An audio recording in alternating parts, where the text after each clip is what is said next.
আজকের রেসিপি হলো একটা বড়ি দিয়ে পাঁচমিশালি তরকারি। যেমন এখানে কাটা আছে পটল, বেগুন, কুমড়ো, ডাঁটা, মূলো, ব্যাস আর কিছু নয়। কড়াইটা বসালাম, কড়াইটা গরম হয়ে গেলে একটু তেল দিলাম। তেল দেওয়ার পরে কড়াইটা যেই গরম হয়ে গেল, এবার আমি কয়েকটা বড়ি দিয়ে ভেজে নিলাম। বড়ি কাটা ভেজে আমি তুলে রাখবো।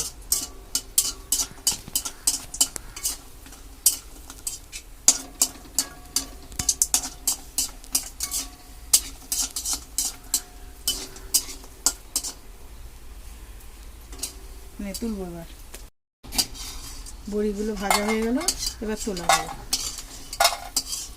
তোলার পরে এটা আমি পাঁচফোড়ন দিয়ে দিলাম। পাঁচফোড়ন দেওয়ার পরে পাঁচফোড়নটা যে হয়ে যাবে,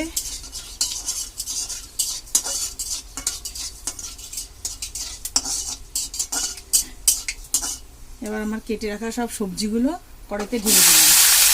ঠিক আছে, কড়াইতে ঢেলে দেওয়ার পর একটু নাড়াচাড়া দিলাম। এরপরে নুন দিয়ে দিলাম। নুন তারপরে হলুদ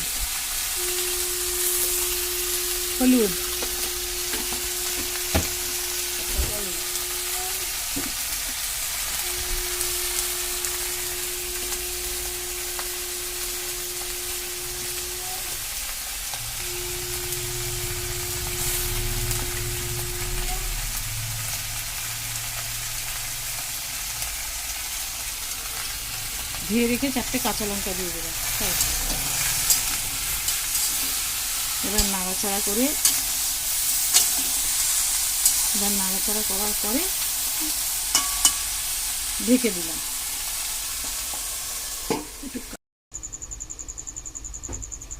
ঢাকনাটা তুলে আমি তরকারিটা দেখছি। না আমার সব সেদ্ধ হয়ে গেছে এবং তরকারিটা মজে গেছে, জলটা কমে গেছে। এবার নাড়াচাড়া করে একটু মিষ্টি দিয়ে দিলাম আর বড়িগুলো দিয়ে দিলাম। বড়িগুলো দিয়ে একটু নাড়ালাম ভালো করে।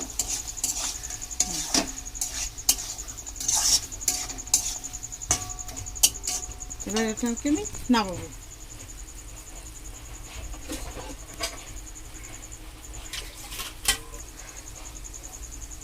গ্যাসটা বন্ধ করে দিলাম, দিয়ে এটাকে আমি এবার নামাচ্ছি।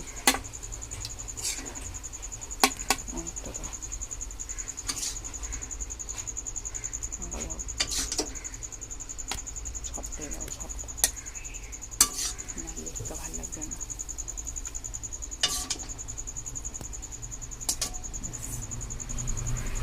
এটাই হলো পাঁচমিশালি।